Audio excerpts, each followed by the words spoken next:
पंजाब की 5 नदियों में हिमालय का पानी नहीं, बल्कि प्रेम की पीर से निकला आँखों का पानी बह रहा है।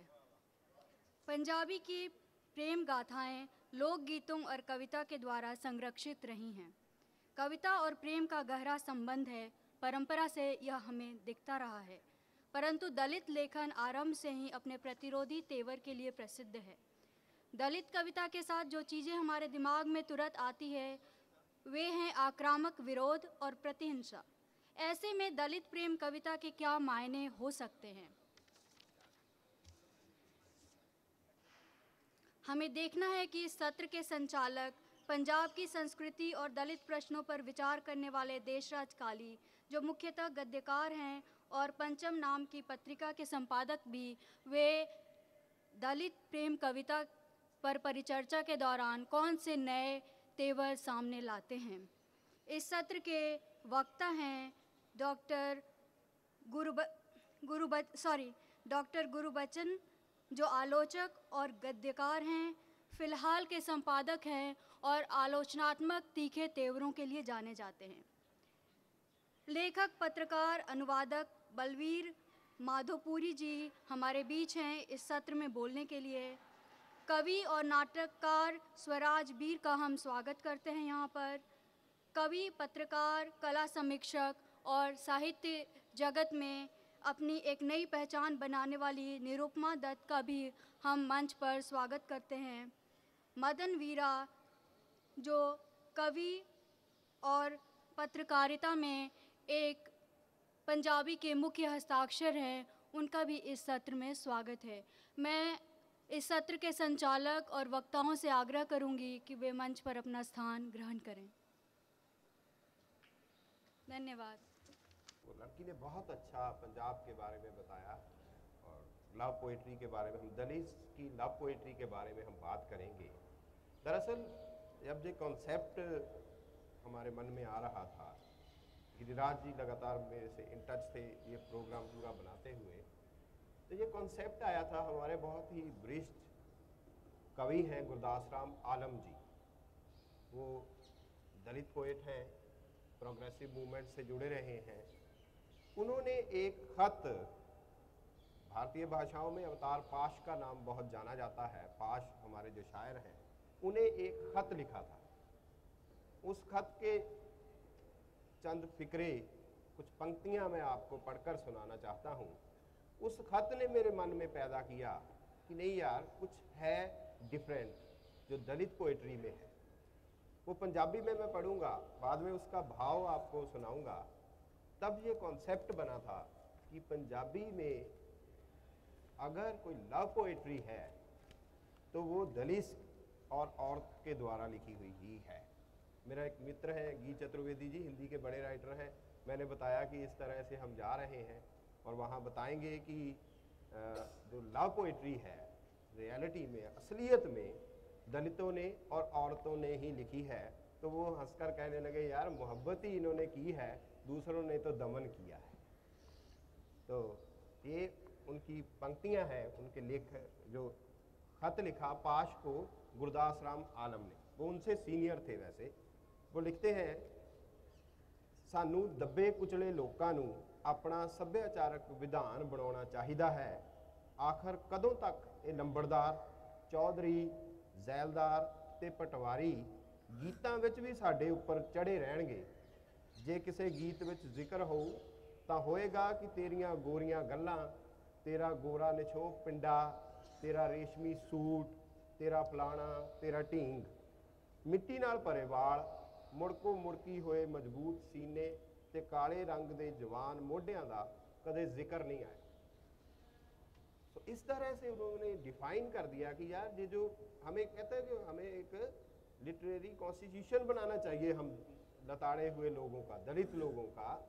नहीं तो हम जो देख रहे हैं, पोइट्री आ रही है, जो गीत आ रहे हैं, उसमें बस वो जो श्रृंगार रस आ रहा है, वो सारा उसे हिंसा लगता है। वो से मतलब ये हिंसक है, इनकी सारा एटीट्यूड जो है पूरा पोइट्री में। और उनकी पोइट्री पढ़ते हैं तो इतना उसमें प्रेम है, इतना उसमें रस है। मैं उनके बारे में एक छोटी सी बात, डॉक्टर अंबेडकर 51 में जलंधर गए तो गुरदास राम आलम जी ने वहाँ एक कविता पढ़ी तो 2 लोगों ने वहाँ पढ़ी थी। अपने लेक्चर के बाद डॉक्टर अम्बेडकर ने कहा कि भैया मुझे समझ तो नहीं आया कि इस आदमी ने क्या पढ़ा है, मगर इतना विराग है इसमें, इतना क्या है इसमें, इसे कहो वो दोबारा पढ़े। ऐसे गुरदास राम आलम थे, उनकी ये फीलिंग। और उनके बाद हम लाल सिंह दिल का नाम ले सकते हैं। आधुनिक पंजाबी कविता में वो नक्सली दौर के कवि हैं, बड़े खतरनाक किस्म के दौर से गुजरे, मूवमेंट में भी रहे, मगर उनकी पोइट्री को हम पढ़ते हैं, वाह। उनकी एक छोटी सी नज़म है कि उसका अनुवाद मैं हिंदी में पढ़ देता हूँ कि मुझे प्यार करने वाली परजात लड़की अपने सगे तो मुर्दे भी एक जगह नहीं जलाते। इस तरह की पोइट्री है, वो पूरा सामाजिक स्ट्रक्चर को आपके सामने रख देता है, वो मोहब्बत को कहीं खोने नहीं देता। और मेरा तो मन है मैं ज़्यादा ना बोलूं तो अच्छा है, जो सीनियर लोग हमारे पास हैं, निरुपमा दत्त जी के बहुत गहरे मित्र थे लाल सिंह दिल जी, और मैं निरुपमा जी से ही कहूँगा कि वो लाल सिंह दिल के बहाने, उनकी शायरी के बहाने कुछ पंजाबी दलित कविता में जो लव पोइट्री है उनकी बातें करें, और दिल साहब की कुछ बातें करें, आपको पता चलेगा वो असल में भी मोहब्बत करने वाले हैं। काली ने एक ऐसे शख्स का नाम ले दिया है जिस पर पंजाब को बहुत फख्र है। और लाल सिंह दिल और काली से मेरी मित्रता ना होती तो शायद मैं भी दलित फोल्ड में इंक्लूड ना की जाती। अच्छा, लाल सिंह दिल की बात शुरू करने से पहले मैं एक पंक्ति अमृता प्रीतम की, जिन्हें 2000 में मिलेनियम अवार्ड दिया था, तो जब उनको कुछ कहने को कहा तो उन्होंने एक पंक्ति कही कि मान सुच्चे इश्क दा है हुनर दा दावा नहीं।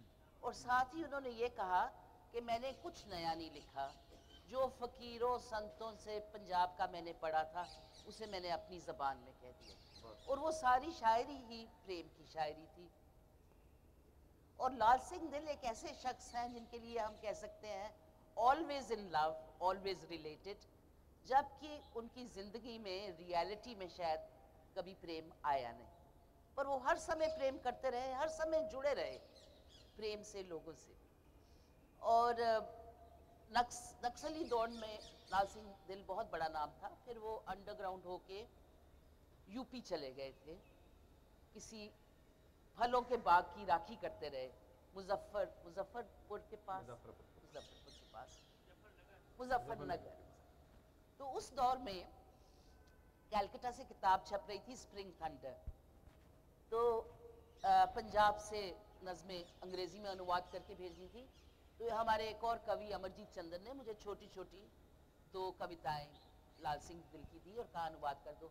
तो मैंने पूछना चाहा वो कहाँ है, क्या है, तो मुझसे कहा गया वो तो अब ऑब्सक्योर से कैरेक्टर हो गए हैं, किसी यूपी चले गए हैं, किसी बाग की राखी करते हैं, मुसलमान बन गए हैं। अब उन दिनों में कॉमरेड के लिए मुसलमान बन जाना, तो वो धर्म को तो वो मानते ही नहीं थे, तो बहुत बड़ा बिट्रेयल था। एनीवे, जब ये टेररिज्म का दौर ख़त्म होने को आया तो लाल सिंह दिल वापस पंजाब आए। लाल सिंह दिल की कविता जो थी वो नक्सली दौर में बहुत मकबूल हुई, क्योंकि वो अपने बॉडी और सोल पर सही हुई कविता थी। वो किसी फैशन के लिए गरीबी की, भूख की बात नहीं कर रहे थे जिस तरह हमारे मिडिल क्लास पोइट्स कर रहे थे। और दिल एक चमार फैमिली से थे, समराला, और अपने परिवार या ख़ानदान में पहले शख्स थे जिन्होंने मैट्रिक की, और पोइटिक सेंसिटिविटी शुरू से थी। और फिर उनकी माँ जो मजदूर औरत थी, चमड़ा ताकतवर औरत थी, उसने अपने बुंदे बेच के, एक बुंदे ही थे बस, उनको जेबीटी करने के लिए कॉलेज में दाखिल कराया। और फिर आ गया नक्सलवाद का दौर, जिसका प्रमुख स्पोक्समैन माना गया दिल को। और फिर आ गया पुलिस ऑपरेशन का दौर, और उसमें ये हुआ कि जो हमारे उच्च श्रेणियों के एक्टिविस्ट पोइट थे, वो अपने अपने फोल्ड्स में चले गए। उनके अगेंस्ट पुलिस केस भी विड्रॉ कर लिए गए। लेकिन जो हमारे दलित लाल सिंह दिल था, उसको पुलिस टॉर्चर भी सहना पड़ा, ह्यूमिलेशन भी सहनी पड़ी, और उसके पास जाने की कोई जगह नहीं। उनकी जो आत्मकथा है दास्ता, उसमें वो बताते हैं कि जब उन्हें टॉर्चर किया जा रहा है तो एक दिन उनका पजामा उतार दिया जाता है और डीएसपी के सामने बैठना है। तो कहते हैं मैं घुटनों के बल बैठ गया, सबसे शर्म की बात थी। पर फिर मैंने अपने आप से कहा कि नहीं, मैं तो उस पोज में हूँ जिसमें हनुमान राम और सीता के आगे बैठता है। और लाल सिंह दिल को मैं पहली बार जब इंटरव्यू करने गई तो एक तस्वीर खींचनी थी, तो समराला स्टूडियो वाले को कहा कि लाल सिंह की तस्वीर खींचनी है। वो आ गया अपना फोटोग्राफर, लाल सिंह मिले ही ना। उन दिनों में लाल सिंह दिल समराला की मोटर मार्केट के सामने चाय की दुकान चलाते। जो उनकी जात बिरादरी के लोग बाहर बस गए थे, उन्होंने कहा दिल को कैसे रिहैबिलिटेट किया जाए। तो एक खोखा चाय का खोल दिया गया और एक उनका जो मिट्टी का घर था उसको पक्का कर दिया गया, ईंटें लगा दी गई। तो दिल नजर ही ना आए, इधर से उधर चला जाए, उधर से उधर। फाइनली फोटोग्राफ के लिए दिल साहब आए, मोटर मार्केट के मैकेनिक, ड्राइवर, क्लीनर इकट्ठे करके कोई 30-40 लोगों का हुजूम, बीच में दिल साहब खड़े। खैर हमने तस्वीर खींची। मैंने कहा दिल साहब आपने किया क्या? कहते हैं देखो, शकुंतला को दुष्यंत ने क्यों नहीं पहचाना था? इसलिए नहीं पहचाना था कि पहली बार जब वो मिला था तो वो अपनी सहेलियों के बीच थी। तो मेरे को कैसे पहचानोगे जब तक मैं अपने लोगों के बीच नहीं हूँ। सो दिल की बातें करना, हिज्र की बातें करना, प्यार की बातें करना। दिल की पोइट्री ही प्यार की पोइट्री है, और उसमें रंजिश भी है जो प्यार में होनी चाहिए। जब वो एक अपर कास्ट लड़की को कहता है भी तू मुझसे मोहब्बत करती है, क्या तुझे मालूम नहीं कि हमारे बड़े तो एक साथ मुर्दे भी नहीं जलाते। और दिल की अपनी जिंदगी में वो जो अपने मोहब्बतों का जिक्र करते हैं, तो जब वो कॉलेज में पढ़ रहे हैं, एक लड़की से उन्हें दोस्ती होती है, उसके घर जाते हैं तो चाय उनको दी जाती है गिलास में। वो चाय पीते हैं तो फिर उस गिलास को माँ उसकी चूल्हे में फेंक देती है, क्योंकि वो भ्रष्ट हो चुका है और उसको इस तरह का प्यार उनके सामने आता रहा। और लाल सिंह दिल ने जो बातें की हैं, प्यार की बातें, हिज्र की बातें, धूप की बातें, सूरज को वो कहते हैं बहुत सारे सूरज मर जाएंगे तब हमारा युग आएगा, है ना। और दिल का मुसलमान हो जाना भी, ये जो कास्ट प्रेजुडिस जो पंजाब में ऊपरी तौर से नहीं दिखाई देती पर बहुत स्ट्रॉन्ग है, क्योंकि जो सिख धर्म है उसने तो वो तो हिंदू धर्म के रिएक्शन में बना था, कास्ट रिकग्नाइज नहीं करता था। और गुरुओं ने सबको सिक्की में शामिल किया, पर जो प्रैक्टिस रही, जैसे जितने भी रिलीजन्स हिंदुइज्म में से निकले हैं, प्रैक्टिस में हमारा जाति भेद वैसा शायद और भी क्रूर होकर सामने आया है। और आप सब जानते ही होंगे बंद सिंह, एक खेत मजदूर जिसकी बेटी का बलात्कार हुआ, और जब उसने केस फाइट किया तो गांव के जट लड़कों ने उनकी बाजू और टांगें इस बुरी तरह से तोड़ दी थी कि कटवानी पड़ी। और फिर भी वो हमारे दलित कवि संत राम उदासी के गीत गाते हैं, माँ धरतीए तेरी गोद नू चन होर बथेरे, मगदा रही में सूरजा कामे आंदे वेड़े। वेड़ा उसको कहते हैं जिसमें गांव में दलित लोग रहते हैं, अलग से रहते हैं गांव से थोड़ा दूर। तो लाल सिंह दिल जब मुसलमान हुए, वो भी कास्ट से निकलने का एक तरीका था कि एक ऐसे रिलीजन में जाऊं जहां जात भेद ना हो। और उस दौर में उन्होंने एक खत लिखा अमरजीत चंदन को, जिसमें उन्होंने कहा कि मेरी हथेली पर एक चांद उभर आया है और मैं मुसलमान हो रहा हूं, क्योंकि अल्लाह मियाँ मार्क्स को और कल्चर को बहुत प्यार करते हैं।